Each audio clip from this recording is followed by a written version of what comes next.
Well, that was a dreadfully boring ceremony. A tragedy that I couldn't be entertained even a little at my own wedding. Wouldn't you agree, wife? If it had been in the country when this was all arranged, I could have stopped this from ever happening in the first place. I wouldn't be shackled down in this ridiculous sham of a marriage. No, I'm well aware that you are not overjoyed either. I could tell as much as soon as I lifted your veil and saw the scowl on your face. What a beautiful bride you made. How fortunate am I. Well, it seems as though we have both been made into our family's pawns. Even with his dying breath, my bastard father still found a way to meddle in my life. By arranging a marriage behind my back, of all things.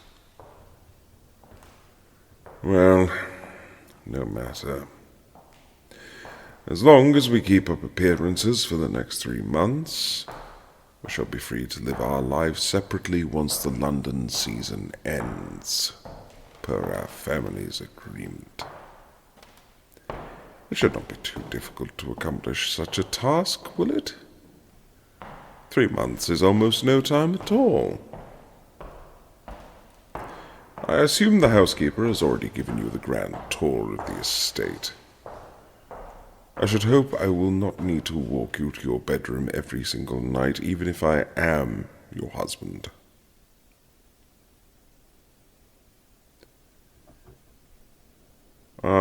If you are anxious about the consummation that is expected to take place tonight, you need not worry. What happens in our marriage bed, or rather what does not happen, is strictly between us. I am a gentleman first and foremost, after all. I would never force a lady to do something she did not equally desire. We will never do anything that you do not wish to do. You have my word. And besides, once the season has come to a close, there will be no need for us to even live under the same roof. But until then, we shall have to play our parts, and play them well. At least well enough to fool the Tom. Sleep well, dear wife. Our long con begins tomorrow. I hope to see you bright and early at breakfast, with a look of pure, newly-wedded bliss upon your face. I do so look forward to seeing what excitement our marriage brings.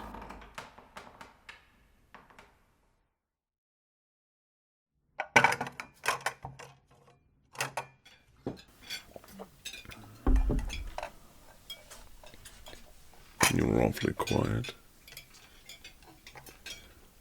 2 nights ago, I could not get you to stop talking. What with me being such an insensitive, intolerable arse. Well, I must admit, I have never heard such crass language leave a proper young lady's mouth before. And you've hardly touched your dinner. Is the food not to your liking? Or shall I have the chef prepare another meal for you?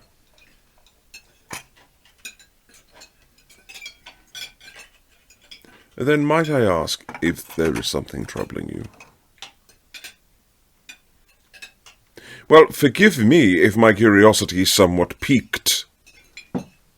I've hardly seen you outside of our meals for the entire honeymoon. You are quite talented at making yourself scarce, so I apologize if my inquiry as to what my wife is thinking is a step over your boundaries. What Whether I actually care or not is irrelevant. Any and all of my feelings, our feelings about this arrangement are entirely irrelevant, if you could not already tell.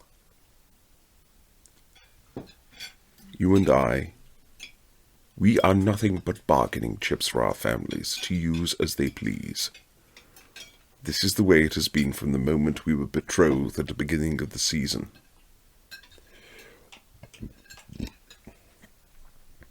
Like it or not, we are husband and wife, at least for the next 3 months. We must look and perform the part. You are truly naive if you think that we are safe even within the confines of this estate. Servants do have eyes and ears, and we have little control over what they would choose to spread with those outside of this household. You will be surprised at how quickly word spreads through the countryside, and I have no doubt word of the state of our marriage would reach London and spread through the town like no time at all.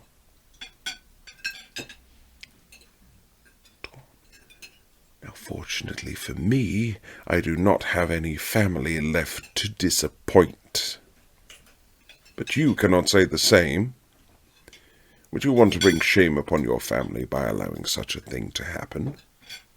Would you? I thought not.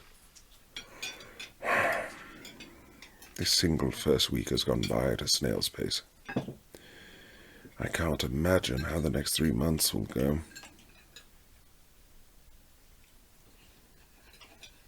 Yes, I know how detestable you find me, and I would be lying if I said the feelings were not the slightest bit mutual.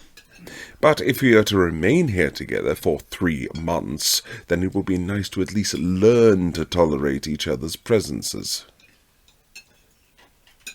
Now, with all that settled, I would very much appreciate it if you could cooperate with me in our little endeavor, dear wife.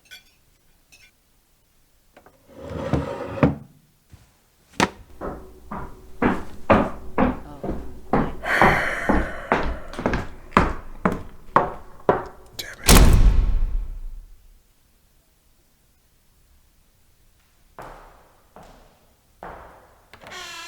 Oh, it's you. I haven't seen candlelight coming from the library in so many years.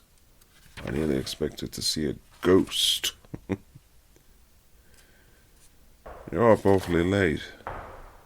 Most of the servants have already retired to bed. Should you not be as well, wife? What?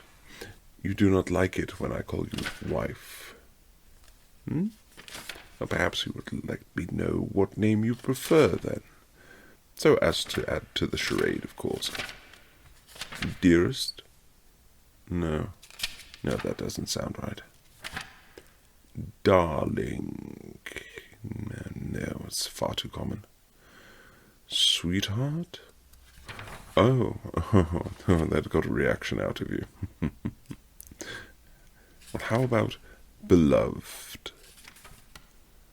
Does that sound pleasing to you? No. Oh, but even with the candles nearly burnt out, I can still see how flustered you are.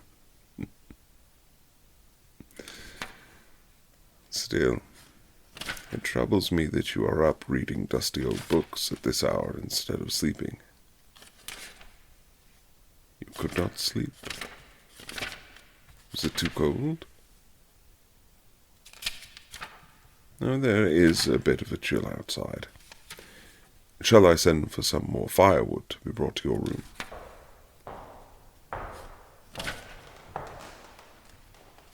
Your eyes are red. Are you all right? Did something happen?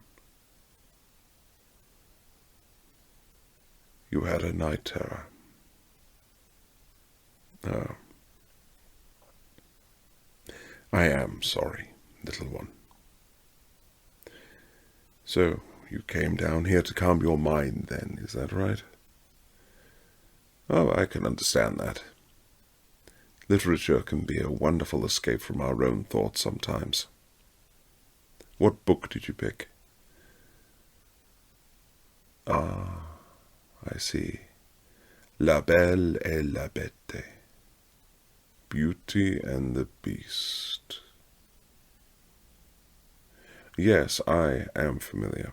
I am quite familiar with the story, actually. When I was a boy, my mother would sometimes read it to me. I often woke from night terrors myself, and I would wander the halls crying. My father would shout through his door to complain to the servants, but my mother, she would send away the nursemaids and take me back to my bed herself. Then she'd tuck me in, grab a book, and tell me a story to calm my fears.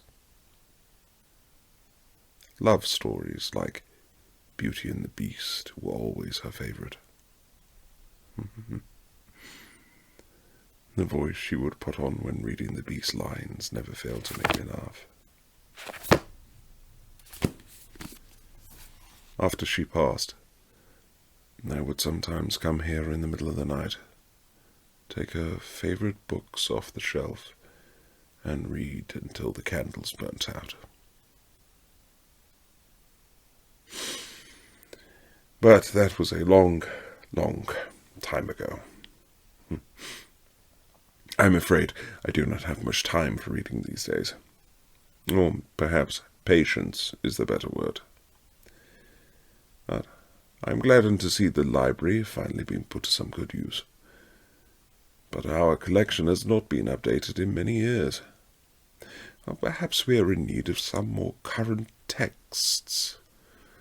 I hear the author of Sense and Sensibility has published a new novel. What was the name again? Something to do with pride, I believe. Oh, so you're a fan.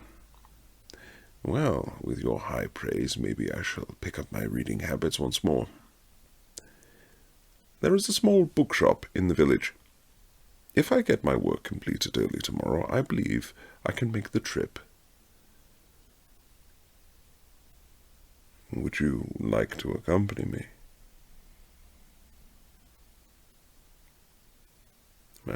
It wouldn't be any trouble at all. I'd be more than glad to introduce the village people to their lord's new wife. And, of course, we are approaching a month into the marriage. A public showing of the two of us as the new lord and lady of this estate is in order, I think. Yes, I'm glad you agree. So, does tomorrow afternoon sound agreeable to you? Then I shall look forward to it. The candles are nearly burnt out now, and I think it wise you get plenty of rest before you officially meet the village folk as their new patroness. Here, allow me to escort you to your bedroom, my lady. Oh, your hands are so cold. Well, perhaps on the way we can stop by the kitchen and get you a glass of warm milk. Oh, no, there is no need to trouble any of the servants. We can manage well enough on our own, can't we? We are the lord and lady of this house, after all. I only need to figure out how to light the stove.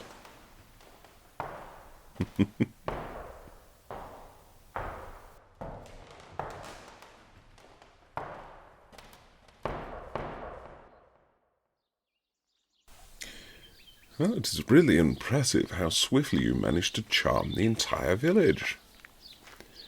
Honestly, you ventured into town for the first time barely a month ago, and now you seem to have them worshipping the ground you walk on. I must admit, I am actually quite a bit jealous. It seems as though they prefer you to me. No, I do not jest. The way you talk with them. It's not like how a noble speaks to a commoner. You show that you genuinely care. You speak to them as people. And they see that. They adore you, truly. But especially the village children. My God, they flock to you like moths to a flame. I nearly tripped over a few of them. I think one of those little buggers actually commanded me to move so he could see the pretty lady. Well, yeah, I think he was justified, so I won't hold it against him. It certainly was a lovely sight he was trying to see. You had them absolutely mesmerized. You handled the lot of them exceptionally well. I did not think anyone could manage that many children.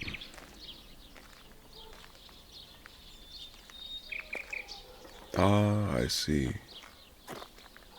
So you've had practice with your own family. Grew up with lots of young ones running around your house.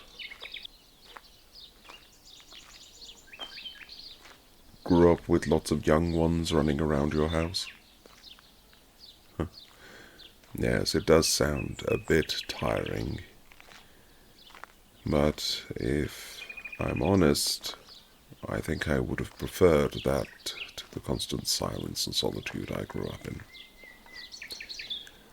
A lively family such as yours, I think I would have liked that. You must miss them terribly. Well, even if you did know you would have to leave them someday, it still must have hurt quite a bit.